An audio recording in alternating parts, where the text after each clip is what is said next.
Hi అండి. Welcome back to happy recipes. నేను మీ స్వప్నని. ఈరోజు వీడియోలో అందరి ఫేవరెట్ అయిన పునుగులు చూపిస్తున్నానండి. అది కూడా హెల్తీగా గోధుమ పిండితో ఎలా చేసుకోవాలో ఈ వీడియోలో చూపిస్తున్నాను. అలాగే దీని కాంబినేషన్‌లో బయట బండి మీద అమ్మే కమ్మటి చట్నీని కూడా చూపిస్తున్నాను. చాలా సింపుల్‌గా అయిపోతుంది చట్నీ అయితే. అలాగే కమ్మగా కూడా ఉంటుంది. చూడండి, చూస్తుంటేనే నోట్లో నీళ్లు ఊరుతున్నాయి కదా! చాలా బావుంటాయండి. చేసుకోవడం కూడా చాలా సింపుల్. ఇంకెందుకండి ఆలస్యం, లేట్ చేయకుండా వీడియోలోకెళ్ళి చూసేయండి మరి. దానికోసం ముందుగా ఒక మిక్సింగ్ బౌల్ తీసుకొని దాంట్లోకి 2 కప్పుల గోధుమ పిండి తీసుకుంటున్నానండి. మీరు కావాలంటే 1 కప్పు గోధుమ పిండి, 1 కప్పు మైదా పిండి కూడా తీసుకోవచ్చు. నేను హెల్తీగా చేస్తున్నాను కాబట్టి 2 కప్పుల గోధుమ పిండితో చూపిస్తున్నాను. దీంట్లోకి మెయిన్ పెరుగనేది పుల్లగా ఉండాలండి. పెరుగు 1 కప్పు తీసుకోవాలి. పుల్లగా ఉంటేనే మనకు పునుగులనేది పర్ఫెక్ట్‌గా వస్తాయి. రుచికి సరిపడా ఉప్పు, 1 టీ స్పూన్ జీలకర్ర వేసుకొని, ఇప్పుడు ఈ పెరుగంతా దీంట్లో పిండిలో కలిసేలాగా బాగా కలుపుకోవాలి. ఒకవేళ మీ దగ్గర పెరుగు కనుక పుల్లగా లేదనుకోండి, నైట్‌కే నానబెట్టేసుకొని పెరుగు, పిండి అంతా మార్నింగ్ చేయాలి బ్రేక్‌ఫాస్ట్‌కి అనుకుంటే నైట్‌కి నానబెట్టేసి పెట్టుకోండి. ఒక 2 అవర్స్ పాటు బయటుంచి తర్వాత ఫ్రిడ్జ్‌లో పెట్టుకోండి.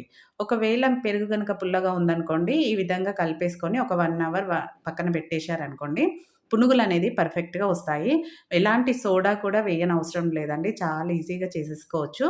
చూడండి, పిండి కన్సిస్టెన్సీ ఈ విధంగా ఉండాలి. వాటర్ పోసుకొని, వాటర్ కూడా ఎక్కువ పట్టవండి. కొన్నే పడతాయి. మనం పెరుగు ఎక్కువ వేసుకున్నాం కాబట్టి, ఇలా కొంచెం లూజుగా కలుపుకొని, ఇప్పుడు దీనిపైన మూత పెట్టేసి ఒక గంట పాటు పక్కన పెట్టేసుకోవాలి. అంతలోపు దీనికోసం కాంబినేషన్‌లో మంచి చట్నీ ప్రిపేర్ చేస్తున్నాను. దానికోసం స్టవ్ పైన కడాయి పెట్టుకొని, 1 టీ స్పూన్ ఆయిల్ వేసుకొని, 1 కప్పు పల్లీలు వేసుకోవాలి. అలాగే మీరు తినే కారాన్ని బట్టి పచ్చిమిర్చి వేసుకోండి. మేము కొంచెం స్పైసీగానే తింటాం కాబట్టి పచ్చిమిర్చి ఎక్కువ వేసుకున్నాను. అలాగే ఇవి కొంచెం కారం తక్కువ ఉంటాయి కాబట్టి ఎక్కువ వేసుకున్నాను. మీరు తినే టేస్ట్‌ని బట్టి వేసుకోండి. పల్లీలు లోపల వరకు బాగా వేగాలండి. అందుకని లో టు మీడియం ఫ్లేమ్‌లో పెట్టుకుంటూ బాగా వేపుకోవాలి. ఇలా పల్లీలు బాగా వేగినాక నెక్స్ట్ దీంట్లోకి కొంచెం చింతపండు వేసుకోవాలి. ఒక 4, 5 వెల్లుల్లి రెబ్బలు వేసుకొని మొత్తం అంతా కలిసేలాగా ఒక నిమిషం పాటు కలుపుకొని నెక్స్ట్ స్టవ్ ఆఫ్ చేసేసుకోవాలి. స్టవ్ ఆఫ్ చేసేసుకొని దీన్ని కంప్లీట్‌గా చల్లారనివ్వాలి. చూడండి, పల్లీలు కంప్లీట్‌గా చల్లారిపోయాయి కదా! ఇప్పుడు దీన్ని ఒక మిక్సీ జార్‌లోకి వేసేసుకోవాలి. చట్నీ అయితే చాలా సింపుల్‌గా చేసేసుకోవచ్చండి. టేస్ట్ అయితే చాలా బావుంటుంది. దీనికనే కాదు, ఇడ్లీ, దోసలోకి కూడా చాలా బావుంటుంది. ఇప్పుడు అవన్నీ వేసుకున్నాక చట్నీ పప్పు అంటారు కదా! పుట్నాల పప్పు, అది ఒక పావు కప్పు వేసుకొని, రుచికి సరిపడా ఉప్పు వేసుకొని, నీళ్లు పోసుకొని మెత్తగా గ్రైండ్ చేసుకోవాలి. వీలైనంత మెత్తగా గ్రైండ్ చేసుకోవాలండి. ఇలా గ్రైండ్ చేసుకున్న దీన్ని ఒక మిక్సింగ్ బౌల్‌లోకి వేసేసుకోవాలి. దాంట్లోనే కొంచెం వాటర్ పోసి మొత్తం వేసేసుకోవాలి. మనం కావాల్సిన కన్సిస్టెన్సీని వాటర్ పోసి అడ్జస్ట్ చేసుకోవాలి. చూడండి, ఈ విధంగా అడ్జస్ట్ చేసుకోవాలి. మనకు పునుగులకు చట్నీ అనేది గట్టిగా ఉండొద్దండి. కొంచెం లూజ్‌గా ఉంటేనే బావుంటుంది. కాబట్టి నేను ఈ విధంగా చేసుకున్నాను.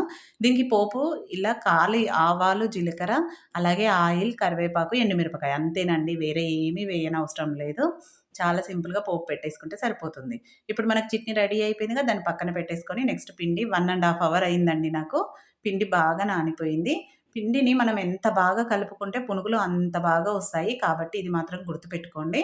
పిండిని ఈ విధంగా బాగా కలుపుకోవాలి. అలాగే పెరుగు పుల్లగా ఉండాలి. చూడండి, ఇలా వీడియోలో చూపిస్తున్నట్టు పిండిని బాగా బీట్ చేసుకోవాలి. ఇలా చేసుకుంటేనే పునుగులు పర్ఫెక్ట్‌గా వస్తాయి.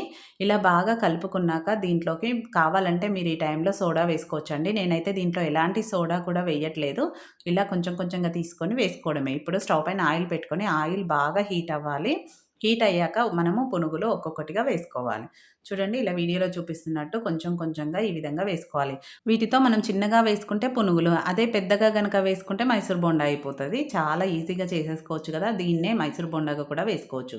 చూడండి, మనకు ఆయిల్‌లో ఎంతవరకు పడతాయో అంతే వేసుకొని, ఇవి వేసుకున్నాక మీడియం ఫ్లేమ్‌లో పెట్టుకోవాలి ఫ్లేమ్‌ని.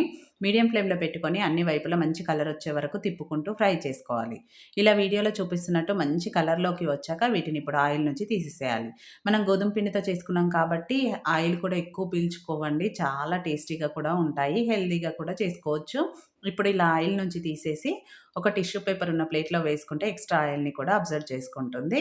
అలాగే నెక్స్ట్ వాయి కూడా అలానే వేసేసుకోవాలి. ఇలా కొంచెం కొంచెం పిండి వేసుకొని ఆయిల్‌లో ఎంతవరకు పడతాయో అంతే వేసుకొని మంచి కలర్ వచ్చే వరకు ఫ్రై చేసుకొని తీసుకోవడమే. వేడి వేడిగా మనం ఇలా చేసి ఇచ్చామనుకోండి, పిల్లలు అలానే తినేస్తారు.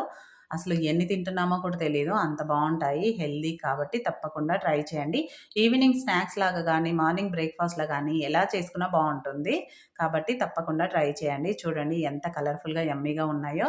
చట్నీ కూడా దీని కాంబినేషన్‌లో చాలా బావుంటుంది. దీనికి కొంచెం సన్నగా ఉల్లిపాయలు కట్ చేసి పెట్టుకున్నామంటే చాలు. ఇంకేం అవసరం లేదండి. చూస్తుంటేనే నోట్లో నీళ్లు ఊరుతున్నాయి కదా! ఇంకెందుకండి ఆలస్యం, హెల్తీగా చేసుకునే ఈ పునుగులను తప్పకుండా మీరు కూడా ట్రై చేయండి.